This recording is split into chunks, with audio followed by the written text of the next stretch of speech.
Di mana titik tidak masuk akalnya? Di mana titik tidak masuk akalnya? Aksara film passwordnya. Akhirnya dia meninggal juga. Hai guys, kali ini gue akan merangkum sebuah film yang mungkin terinspirasi dari kemasan obat Parame. Efeknya kayak gambaran kemasan obat sakit kepala cuy. Oke, tanpa berbacot lebih lama lagi, mari kita gaskan. Cerita ini dibuka dengan perbacotan dalam rumah tangga akibat Joko dapat gaji di bawah UMR Nganjuk City dan itu pun membuat istrinya bernama Lisa tanpa Blackpink ini marah sebab sekarang ia sudah tak bisa shopping party with my friend. Kalau saya tahu kamu bakalan seumur hidup jadi pegawai toko emas, saya gak akan ngizinin anak saya menikah dengan kamu. Dia ngarepnya apa cuy? Lama-lama kerja di toko emas bisa diangkat jadi pemilik toko kah? Lagian anak spek pengangguran minta laki spek sultan. Di hari itu juga ketika dua begundal ini akan pergi, datanglah seorang minion yang dengan gebleknya memberi Lisa uang agar mau mengambilkan perhiasan di toko emas tanpa Joko bekerja. Hasil keesokan harinya ia langsung cus menuju tempat Joko kerja sambil melakukan ajang adu nasib. Lihat deh mas, suaminya Bu Lilis aja beliin istrinya gelang. Kalau aku boro-boro kamu. Kebiasaan emak-emak Wakanda, lihat tetangga punya A, dia harus punya A. Nah, saat akan pulang, keluarlah ide kebegundalan dari Lisa akibat terlalu tersaknekan dengan kalung emas. Dan ketika melihat ada toko yang menjual emas imitasi, buset dah. Sejak kapan toko berani terang-terangan bikin pelang ginian? Produsen perhiasan imitasi. Lisa pun langsung mengecek kemiripan gelang yang ada di sana dan gelang milik tetangganya yang harganya begitu nggak ngotak. Ini berapa ya? 100.000 aja. Kok murah? Ini emas asli. Gebleknya sepanjang pipa Rucika cuy, mengalir sampai jauh. Udah jelas-jelas tulisan di caps lock produsen perhiasan imitasi. Pakai nanya ini emas asli atau bukan? Kala itu Lisa pun langsung membeli satu gelang emas sama percis seperti milik tetangganya. Sehingga ketika pulang ia langsung menyerahkan gelang palsu tersebut dan ya pasti percaya dong minion di sini gampang dibodoh-bodohin cuy. Jangan-jangan dia curiga lagi kalau itu bukan gelang asli. Aduh, suka banget kok Bu Lisa. Saya suka. Lagian ini emak pengangguran staycation di rumah doang. Bisa-bisanya nyuruh orang lain ngambilin pesanan emasnya. Ketika pulang, ia pun auto pamer ke emaknya dan begitu bangganya si emak karena anaknya telah menemukan sebuah tutorial cara mendapatkan emas asli tapi harga rakyat jelata. Bahkan Lisa menyuruh emaknya untuk mempromosikan jasa ambil emas ke toko emas agar mereka bisa makin gacor parah. Nah, sekarang ibu bantuin aku promosiin ya, biar orderan kita makin banyak. Ini kalau sampai rame jasa ambil emas ke toko, udah gak habis pikir gue, masa iya semua warga di kampung sibuk semua? Padahal mamak pengangguran tukang gibah. Di hari itu juga si mak pun mulai mempromosikan jasa Lisa kepada mamak pengangguran. Pokoknya nih ibu-ibu ya, saya kasih tahu kalau mau beli emas, titip aja sama saya Bu. Sama saya juga pesen ya Bu ya.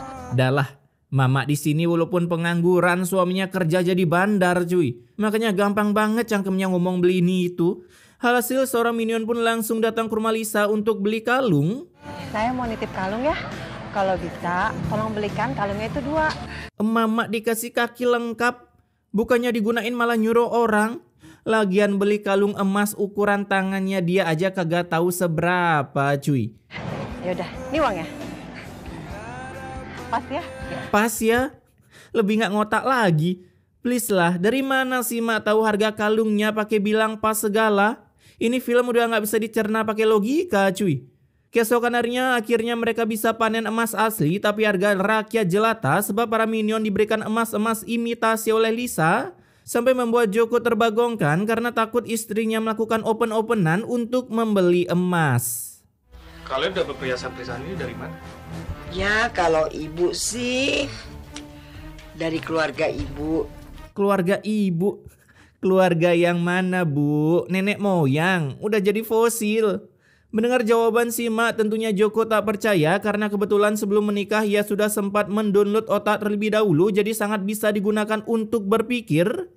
Ya bukan di zaman batu lagi lah ya otaknya. Dan di sisi lain ada anak seorang minion yang mengalami pusing demam masuk angin dan ketika dibawa ke rumah sakit Ternyata si bocil terkena penyakit kebanyakan main HP terus, sampai mengharuskan emaknya harus menggadaikan perhiasan demi bisa membayar tagihan rumah sakit. Namun ketika datang ke Pegadaian dan dicek oleh pegawai di sana yang sedang bermain point blank. Sebentar ya Bu, saya cek dulu. A few moments later. Maaf Bu, kami nggak bisa nerima karena ini bukan emas asli. Ia pun seketika terbagongkan mendengar tutur dari pegawai di sana sehingga langsung datang ke rumah Lisa untuk adu bacot. Jangan sembarang nuduh ya Bu. Kita buktiin aja emas itu asli atau enggak. Lah, kalau dibuktiin ya ketahuan lah. Itu mas imitasi kan? Kala itu mereka pun langsung datang ke Pegadaian untuk membuktikan. Ya elah, ini 2 minion ngapain coba ikut-ikutan.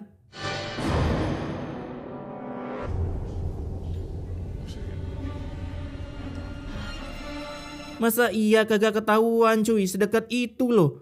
Buta map cuy. Ketika Lisa ngecek emas tersebut, tentunya builder ini bilang kalau emas itu asli. Ya iyalah, orang udah dituker. Dan setelah dicek, Lisa pun kembali menukar emas asli itu dengan emas palsu. Gila cuy, cepet kali tangannya. Emang cocok kali jadi maling. Bu Lilis ini jahat ya? Buset, baru nge-spawn udah ngatain orang jahat. Di sana Lisa pun berniat melaporkan minion ini ke polisi atas pencemaran nama baik, sampai membuat si mak jatuh menggedebuk dan yang membagongkan di sini saat dibawa ke rumah sakit. Gimana keadaan istri saya? Maaf, istri Bapak sudah tidak tertolong lagi. Emang bener cuy, kalau di film azab sekali kena sentuh lantai, auto tewas. Damage keramik 999 cuy, apalagi beton kebelah 2 itu otak minion bisa-bisa. Mendengar itu Madun seketika ingin balik bermain bola di TPI karena anaknya lagi sakit. Bisa-bisanya sang istri malah kedelete dari dunia tanpa sebab yang gak jelas. Dun. Bukannya ngaji malah pengen balik main bola. Nah ketika Joko pulang, ia pun kaget mendengar Madun berkata istrinya meninggal karena gelang palsu yang dibeli dari Lisa. Alhasil saat sampai di rumah, Joko auto menceramahi Lisa menyuruhnya selesai membuka usaha jasa titip emas. Tapi seketika dibalas dengan kata-kata yang mengsepekan. Bu Lilis meninggal itu karena penyakitnya Mas. Emang aku yang kasih penyakitnya enggak kan? Bener juga cuy. Dia matikan karena kepentok lantai. Terlebih lagi si mertua ikut-ikutan join adu cangkem dengan Joko menggunakan cangkem iri dengki milik tetangga kalian. Sampai Joko pun kena mental karena dihina gajinya di bawah UMR Nganjuk. Harusnya kamu tuh bangga kalau istri kamu tuh punya usaha. Apa selama ini kamu udah bahagiakan istri kamu dengan gaji kamu yang kecil itu? Gue heran cuy, kalau udah tahu gaji Joko kecil, ngapain setuju Mak Lisa ya? Beberapa hari kemudian karena ada minion yang mati akibat emas palsu dan jatuh kepentok ke lantai, emak ini pun mulai was-was hingga mengecek emas hasil nitip di Lisa, di mana baru dicek emasnya berubah menjadi hitam seperti skin Brody. Apalagi ketika datang ke Pegadaian untuk cek kadar emas miliknya. Emas ibu hanya sepuhan emas aja. Apa Mbak? Ngecek emas bukannya datang ke toko emas, malah datang ke Pegadaian. Alhasil mendengar itu, si mak bersama pasukan bapak-bapak pengangguran langsung menuju rumah Lisa untuk adu bacot. Balikan uang saya! Saya juga mau minta ganti rugi. Lah, emang dia beli emas? Ini bapak padahal ketemu di jalan bisa-bisanya ikutan minta ganti rugi. Kala itu Lisa pun menyuruh mereka menuntut ke toko emas yang menjual emas dan ya mereka pun percaya cuy. Bentar. Kenapa mintanya sama saya sih ganti ruginya? Kenapa nggak ke toko emasnya aja? Saya kan belinya di toko emasnya itu. Bener juga sih. Udah gak heran lagi gue nyebut mereka belum upgrade otak cuy. Mendengar itu mereka langsung cus OTW ke toko emas lalu langsung ngebacot dengan si owner. Mengeluarkan keluh kesah mereka yang emas-emasnya menghitam seperti asap knalpot Mio ember. Kalau Bapak nggak percaya, Bapak bisa tanya sama Pak Ruslan. Karena semua emas-emas yang saya beli di toko ini melalui istrinya Pak Ruslan. Iya kan Pak Ruslan? Joko bilek anjing gue juga yang kena ujung-ujungnya. Alhasil karena pernyataan para minion bisa-bisanya pemilik toko emas pun ingin dibawa ke kantor polisi. Meskipun sudah sempat ingin berdamai dengan para warga lewat jalur kekeluargaan. Apaan kekeluargaan? Emang lu keluarga gua?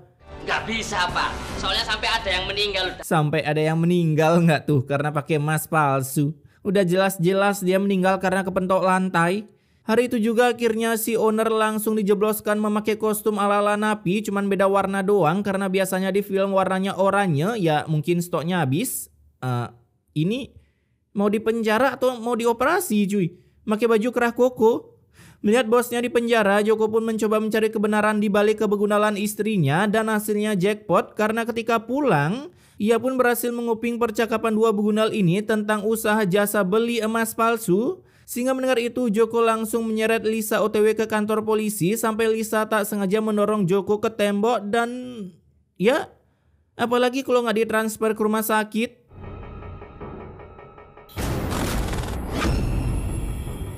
Nah, saat dibawa ke rumah sakit, dokter pun bilang kalau salah satu mata Joko harus dibanet dari dunia akibat kepentok tembok terlalu keras, jadi bola matanya masuk ke dalam. Cosplay jadi Ben cuy.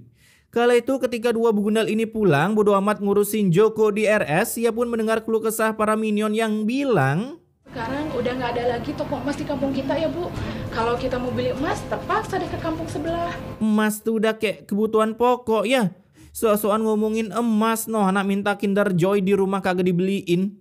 Alhasil mendengar itu, Lisa Auto ingin membuka toko emas sampai membuat emaknya mengingat kata-kata Pak Prabowo. Karena kita tidak punya uang. Namun Lisa langsung membantah kata-kata itu sebab ia sudah memiliki cara untuk mendapatkan uang yang banyak. Uang dari mana kamu? Aku tahu caranya gimana biar aku dapetin uang yang banyak. Jangan bilang login aplikasi ijo ya. Gojek maksudnya. Negatif mulu pikiran lu. Ente kadang-kadang ente. Tak berselang lama, Lisa pun mengambil sertifikat rumah Joko sambil berkata, walaupun rumahnya Mas Ruslan jelek, nggak tahu diri kali cuy. Dan satu-satunya hal yang tertumben banget masuk akal di sini, di sertifikat itu atas nama suami kamu dan tanda tangannya. Itu artinya kamu gak bisa jual tanpa tanda tangan Ruslan. Tumben banget ada yang bisa ngomong gini. Biasanya di film yang lain bisa langsung dijual cuy. Macam tak betul je budak ni. Akibat kata-kata itu, Lisa langsung datang ke rumah sakit untuk meminta cerai dengan alasan yang tidak masuk akal. Kalau anak aku masih sama kamu terus, nanti dia akan berbuat jahat terus. Itu karena kamu miskin. Emang bener cuy kata-kata Joker. Orang jahat tercipta dari orang baik yang tersakiti dan miskin. Mendengar tutur dari mertuanya, si Joko Auto menyetujui permintaan Lisa hitung-hitung mengurangi tanggungan dalam rumah tangganya. Tapi ternyata surat yang ditandatangani oleh Joko bukan surat cerai, melainkan surat ibah rumah supaya begunal Lisa bisa menjual rumah tersebut. Wah, punya mata pakai apa dong? Malam harinya mereka langsung menjual rumah Joko, di mana setelah deal mereka langsung membuat usaha toko perhiasan yang hasilnya langsung gacor parah, dibeli oleh mama kampung yang kebingungan duitnya mau dihabiskan buat apa. Hingga akhirnya saat Joko baru pulang dari rumah sakit, ia pun terbagongkan melihat rumahnya udah terjual, sekaligus melihat Lisa udah membuka usaha jual emas dari hasil penjualan rumah. Jadi kamu nipu aku? Iya. Dan kata-kata Mutiara pun langsung keluar karena Joko mengatakan password azab sampai membuat gunung di pedalaman hutan Amazon meletus petir berbunyi yang berujung Lisa terkena mental. Nah, beberapa hari pun berlalu, pelanggan Lisa pun mulai banyak berdatangan karena mereka nggak tahu emas yang dibeli di sana adalah emas palsu. Akibat Lisa merasa keuntungan menjual emas asli begitu sedikit, ya biasalah, calon-calon koruptor dikasih rejeki malah minta lebih. Bahkan ada seorang minion yang nggak tahu itu emas palsu menjadikan perhiasan itu sebagai mas kawin untuk lamaran agar diterima oleh keluarga si woman. Sekalian saya bawa lamaran ibu kami terima. Tips and trick agar lolos lamaran guys.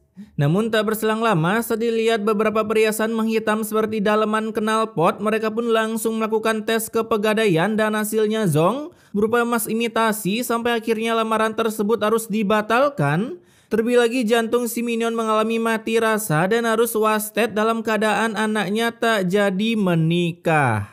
Ibu Mas sudah meninggal. Ibu. Nasib dapat batok casan gagal, ngebahagiain emak pun gagal karena harus jadi yatim.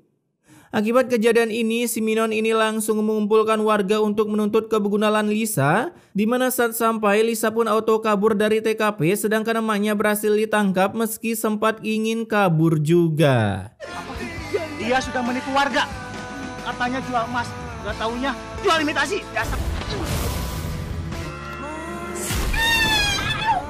Makanya Bu, ingat umur napa? Itu kaki udah soak-soaan, masih mau dipakai lari maraton. Karena si Mak Nyungsep, ia pun harus divonis oleh dokter mengalami kelumpuhan sebab tulang ekornya udah terpotong dan sekarang dipotong lagi akibat menggedebuk ke beton. Bahkan ia sekarang harus masuk sel dengan mengcosplay menjadi guru guys habis mengeluarkan gerbang ke-8-nya hingga membuat si Mak memilih niatan untuk tobat. Setelah ingat billing kehidupannya sebentar lagi akan OTW menuju wallpaper lumba-lumba. Nah di sisi lain Lisa yang berhasil kabur dan merasa aman berada di rumah. Sebuah skill satu Valier pun ngespon secara tiba-tiba di rumah Lisa membuat rumah tersebut kebakaran. Sampai Lisa yang terjebak di dalam harus segera dilarikan ke rumah sakit sebelum mati terpanggang. Ketika sampai di rumah sakit, leher Lisa pun terus-terusan mengeluarkan efek yang tak bisa disebutkan nama efeknya. Ya mungkin di CapCut ada, gue nggak tahu. Dimana kata dokter penyakit Lisa berasal dari emas-emas imitasi yang digunakan dan harus segera dilepaskan. Tapi sayangnya emas tersebut sudah terlanjur nyaman di leher Lisa jadi susah untuk dilepaskan. Lisa, kamu bertobatlah. Udah ceramah sekarang. Kamu bantuin aku buat lepasin kalung ini dari leher aku. Ingat guys, apapun sakitnya selang bensin solusinya. Tak berselang lama ketika ulti Yudora menembak dari atas langit, Lisa pun tiba-tiba mengalami sesak napas sampai nyawanya tak betah lagi berada di raganya. Alhasil malam itu juga Lisa pun dinyatakan meninggal dengan perhiasan yang tak bisa dilepaskan. Widih, bang, info kuburan Lisa dong. Mau gue curi masnya, mayan gerinda bapak gue nganggur. Keesokan harinya saat Lisa akan dimandikan, para warga pun kesusahan melepas segala perhiasan yang menempel. 3. Lebih kuat, lebih kuat. Aduh.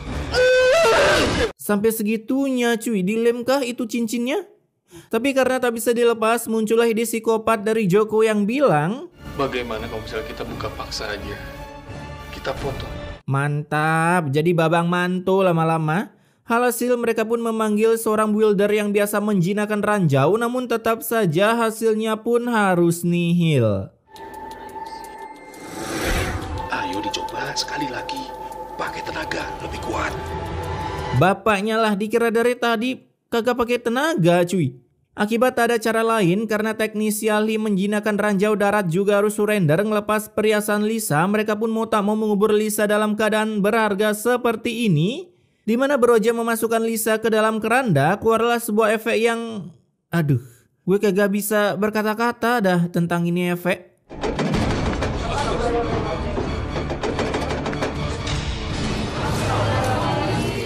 Itu efek apaan cuy? Kerandanya berubah jadi detektor metal. Setelah melepas benda-benda yang ada di keranda, saat di perjalanan efek itu pun kembali datang yang bentukan efeknya seperti gambaran obat parame. Ya emang bikin sedikit sakit kepala menonton film ini. Karena dengan efek parame tersebut benda-benda seperti golok pacul langsung menempel seketika. Buset dah, cuman pacul doang harus disensor. Please lah, faedahnya apa?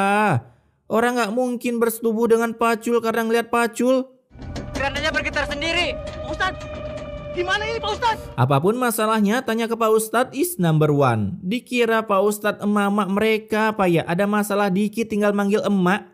Ketika mereka melanjutkan perjalanan, sebuah mobil pun merasakan efek parame tersebut sampai keranda Lisa terbang dan menempel seperti cicak di mobil pick up. Bahkan para warga terpaksa mengejar mobil tersebut akibat supirnya terlalu budek.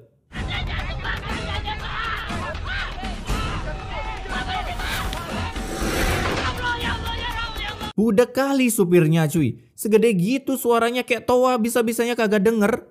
Setelah berhasil mengambil kembali keranda yang tertempel, mereka pun OTW ke pemakaman untuk mengubur si beban Lisa tanpa Blackpink ini. Dimana lagi-lagi saat sampai, sebuah masalah pun meet and greet ke para warga karena kuburan Lisa berisi full besi rongsokan. Buset dah, para pemulung auto full senyum lihat ini.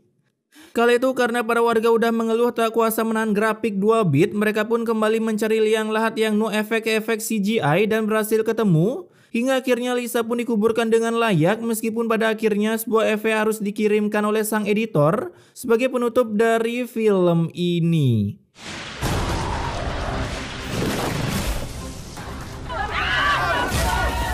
Pemakaman di atas gunung cuy. PLN mana yang gabut masang tiang listrik di atas gunung? Ya sudahlah. Oke, pesan immortality-nya di sini, janganlah pernah berharap memiliki menantu sukses kaya raya jikalau belum sadar dengan keadaan diri sendiri. Sebab yang namanya apple to apple, orang sukses mendapatkan pasangan yang sukses juga. Bukan orang susah pengangguran kagak berguna berharap mendapatkan pasangan yang sudah mapan. Jadi jika keinginanmu terlalu tinggi, maka cobalah berkaca, sudah pantaskah saya berkeinginan tinggi? Asik. Tapi intinya, stay wak-wak guys.